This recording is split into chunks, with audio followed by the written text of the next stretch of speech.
Manchester United 2, Wolves 0. Top 4. Well, it's not done yet, Joe. Let me finish. Top 4, one step closer. One step beyond. That magical 71-point mark. United only 6 points off that now. 6 points to beat that now, which would guarantee United top 4 going into next season, or Champions League football going into next season. Huge result after 2 losses in a row for Manchester United. Looked a little bit cagey toward the end, but Nathan, Joe, start with you, Nathan. How important is it, performance aside, which we will get to just get a win under our belts today? Yeah, especially without Rashford there. We're all thinking where the next goal going to come from. Can the boys step up? And they did. It's Old Trafford. We've made it a fortress, and it continues to be a fortress. We win the game with another clean sheet, so that's added for the hater as well, which a lot of people don't think about. And Garnacho comes back from injury, and he scores his goal. And the manager again makes the decisions at the right time, where it was looking a bit cagey, looking like if we left it as it was, we were gonna concede. He changes it. Fred comes on, gives us much more energy in the middle, wins a few balls. Then we get on the counter attack, and Garnacho's there to finish it off. And how good is it, Joe, to have someone? And we'll go, like I said, we'll go through the whole team, but to have someone like Garnacho coming back, where it's not just a player who,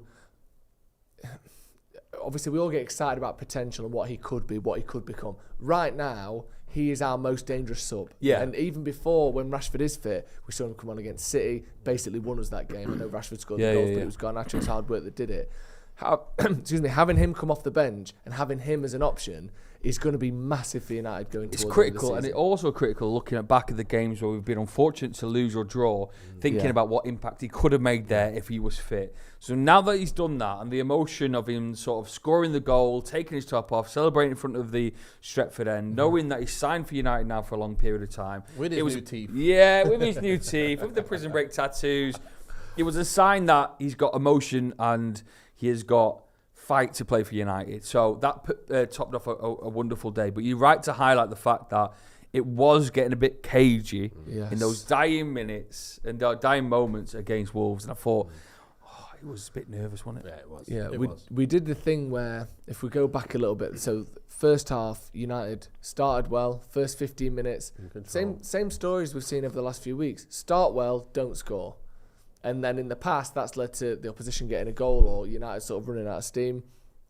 I thought United allowed very little in the first half for Wolves. I think they had 1 shot, 0 shots on target. And we were sat at half-time saying, that was a really good half from United. Yeah. The only problem was, we know at 1-0 up, which we were, that things were going to get risky at the end of the game. Let's go back to the goal before we get to that, because I do want to talk about that. But what did you make of the goal? What did you make of United's first half display? Because I was worried that a week off, obviously you think that's a good thing, but that maybe is getting in the players' heads, bigging this game up too much. I thought they were pretty good in the first half. Yeah, they were. And as we thought, Anthony would be the most dangerous, and he was. And again, like we say, it's a work in progress. He's the one who, there's 4 chances have come from him being around the ball. So the first chance he gets onto the end of a mistake, and he should put it away. That's fine. The second one, I think he scores. He passes the ball to Martial. He gets the goal. He has a third one where it's a header. He should score. Yeah, about 6 yards out. Yeah, and then he didn't make the right decision for the fourth one, where he burst from at his own in his own box. He burst past 3 players, keeps going, and then he should release it and play in Martial or whoever it was on the left. I think it's Martial. Yep. And then he decided to play it back to someone else when that was the clear chance. But look, to have that amount of chances and it to all come from him, it's great that we're now looking on the right side of our pitch saying we've now got some balance on that side. Yeah, I think it's massive, and I think what we're seeing is the early seasons of a young player adapting to a new league, still adapting to European football. He's only played in Europe for 2. I think this is 2.5 seasons, 3 seasons. It's not like he's he grew up at Ajax. He came over in 2020, I think. Yeah. Pandemic. And he's creating chances. He's getting better. He's converting as well. I think if we just look at United's top scorers this season, he has got 8 goals and 3 assists, or maybe 4 assists. I'm not sure if this is updated, but they're not great, but they're not nothing numbers. And I think over the last couple of months, he is sort of progressing. We've seen him using his right foot a bit more. We've seen him find the overlapping player. We've seen the pass and the dribble that he did where it was Dallo that scored. I can't remember who that was against now. Away from home. Dallo scored the goal anyway, and we won the game. But it was a great dribble, and then he had that execution of pass as well. I think we're seeing more from Anthony each week. And obviously, Joe, you're someone that you've criticised him a little bit, and I think rightfully so. In the past, in the early starts of the season, the criticism also came with the fact that we've splashed a good bit of money on him, and I was worried about him. But I always said that his attitude was correct, and you could see that he wants to be a proper United player. He loves the badge. And then throughout the season, I've fallen in love with him little bit by little bit. And what I said about him in the first half, that he's a troublemaker. He's the one that defenders are a little bit worried about. He's the one that, like you say, Nathan, caused those opportunities. And even though they didn't come off, they still gave the defence headaches, and they still draw out defenders, and they still allows other people to have opportunities. So he is a perfect example of a player that I think can get better and better and better, and could be in this squad if we look ahead to 3-4 years time. He's on the team sheet. Whereas I think there's other players in there which I worry about what their longevity is at the club. And if we want to do better, do they stick around? Well, who are you thinking there? Well, there's in the attacking three, there is Sancho, which I know he had really one great opportunity, which is really well worked. You got to praise him for that.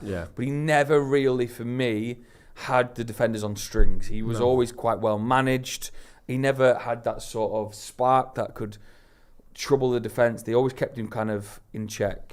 And Martial as well, although he got the goal, he looked a bit tired. His pace isn't there. I'm not saying he's not a good player. I'm saying if we jump 4 years ahead of ourselves, are these guys still playing for United? I don't know. I think Anthony is. Garnacho is. It's a constant threat that you talk about, isn't it? They don't have a constant threat throughout the whole game. You know, every time the ball goes to a certain man, you're like, oh my gosh, he could do something here. And that's what we need from the Sanchos of this world. And the good thing is, when it comes to Anthony, I was one of the people who was always saying, I'm frustrated with him, I'm frustrated. But now I'm starting to see things. And the good thing is you can see potential now. It's not like there was nothing there. Now he's had all them chances. Right. You can work with that. But you can't really work with, for example, if Sancho's not creating much, or every time he gets it, nothing really happens. I think the difference. To me, Anthony at the minute is the definition of like what people mean when they say raw. Someone who does a lot, but sometimes at the critical moment looks sort of lacking finesse, lacking composure, or a bit of culture in his game where you go, oh shit, look what he did there. Like, but the fact that, like you said, he's making chance after chance for himself, for his teammates. He's having shots constantly. Like, just looking at some of the numbers for the game today, he had 6 shots, which was only Bruno had more. That was twice as many as Martial, 3 times as many as Sancho. He had the most attacking third passes of anyone on the pitch. He made the 3rd most chances of anyone, only 1 less than Bruno Fernandes, who made the most. But then also, the other good thing with him as well, 4 out of 4 take-ons. Completed more take-ons than anyone else.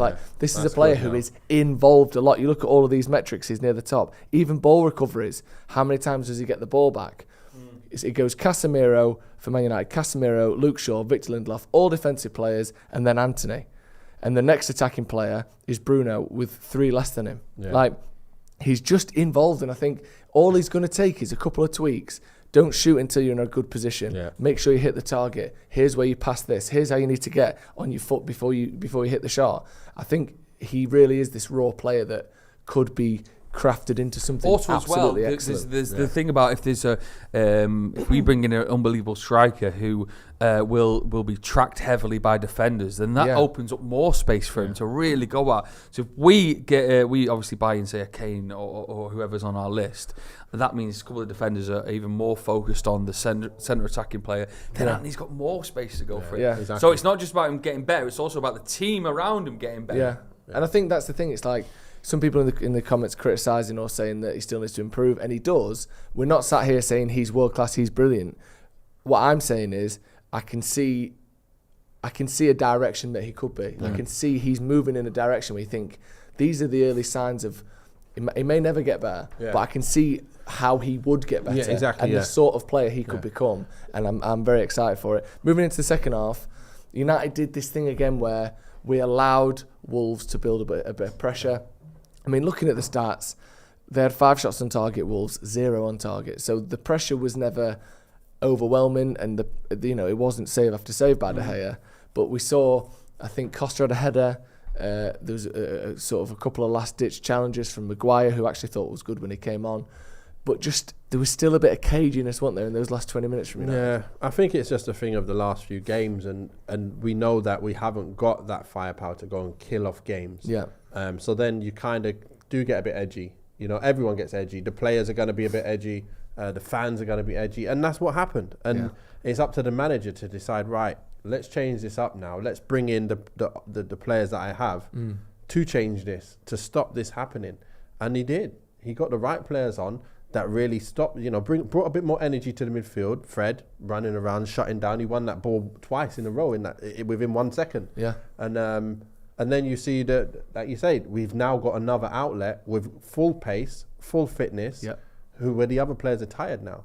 So Garnacho gets on it because we just clear a ball, a very good touch from Anthony, which nobody probably saw. That great first touch into Bruno, for then Bruno to run and then just wait for the timing of Garnacho's pass. And then we get the goal and we settle things down there where we could have been just sitting back going, oh no, another chance. Oh no, a header, a corner.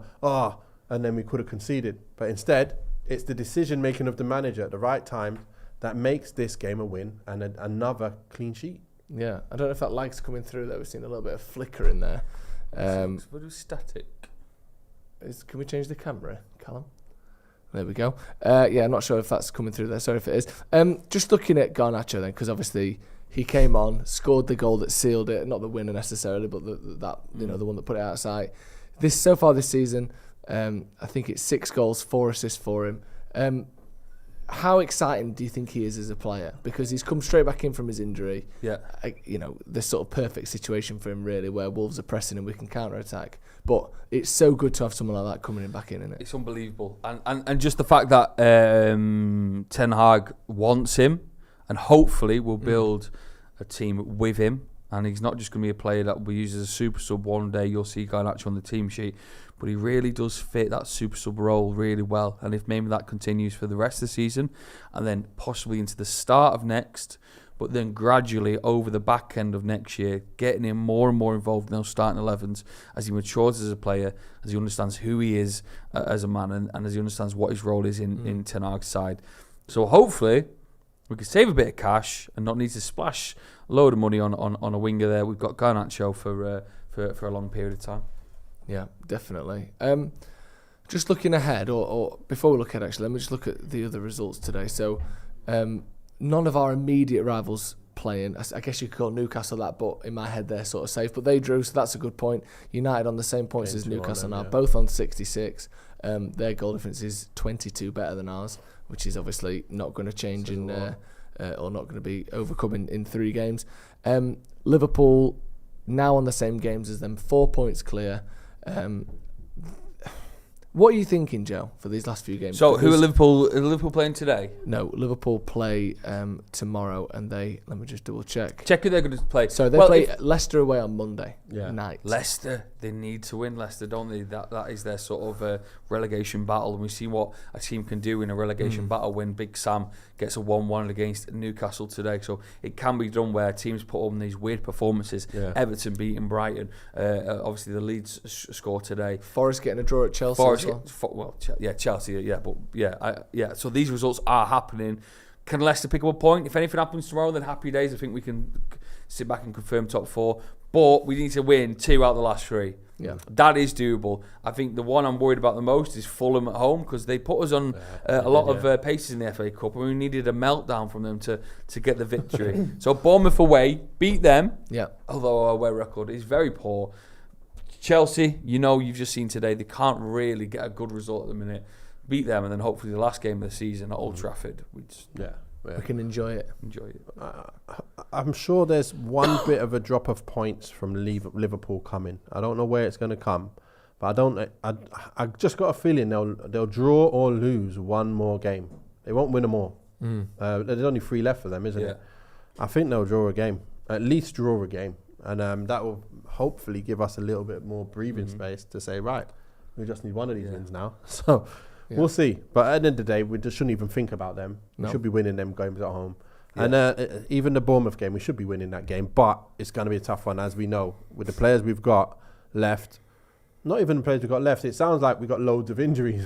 We've actually got Rashford out and the Martinez out, they're very instrumental to our abilities to be way better than the opposition. And that's what it's going to be. It's going to be 3 tough games where we just have to be better on the day than those 3. Yeah. And that's it. Yeah. Groovy with the super chat says, how many golden chances have been squandered because Anthony doesn't have a right foot this far into his career? Is that something that can change? I don't think we missed that many today because of that, but I do think it's been an issue. I don't think it'll change that much. Hopefully, all he really needs is a right foot that is just dangerous enough to make the defender not sure which way he's going to go. Yeah. Because like if at the minute, he'll go down the outside or he'll use his right foot 1 in 10, 1 in 15. If he can just up that to 1 in 5, that's enough for the defender to have to just think. At the minute, if you're defending Anthony, you can already turn and know you can take half a step back inside because you know he's going to go there. I think he doesn't have to be world class with his right foot. He just has to be enough. Do you agree with that? Obviously, you've played in these positions. You know better than I do. I think he needs to be world class with his left foot more than he is. I think if you're going to be that dominant on one foot, that left foot has to be better than a 6 out of 10. Currently, it's actually gone a little bit lower to like a 5.5 out of 10. It needs to get to 7s and 8s because from the chances we've seen him this season, he's on 8 goals now. But imagine he just had a slightly better left foot. He'd probably be on 15 by now. Yeah. And that we would all say an unbelievable season, you know. But that's the difference between you got to go in the training field now, after training every day, work on that left foot being more consistent. And use that right foot as well, like we know we should be on the right. But then you're sick because you're getting 15 goals a season anyway, and then you're getting better with your right foot. So now you can go left and right like we've seen him just start to do now. And that's why I'm more... Before, I'm telling you now, if you were to ask me this question about 3 months ago, I was saying to you, Anthony will never score 15 goals. He'll never get 15 goals for Man United. But now I'm starting to see, I'm changing my mind a bit, going, right, he's actually looking like there's a lot of chances per game now. In the last 4 or 5 games, he should have maybe even 4 goals. So think about that. He could have had 4 in 4. That's another 4. He could be on 12 by now. So next season, I expect him to get at least 15, at least, and more assists, like at least 6, 7, 8 assists next season. Just looking at, as you mentioned there, the chance and the shots that he's having.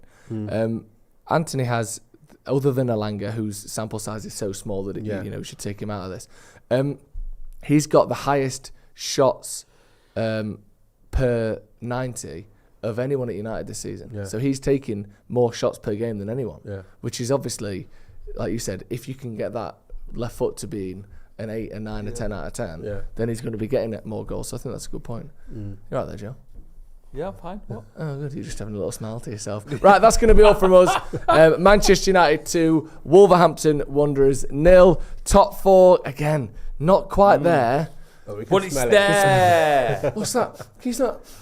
Some top 4 going on over there. You Starbucks before. Yeah, me and Starbucks just sniffing out the beans.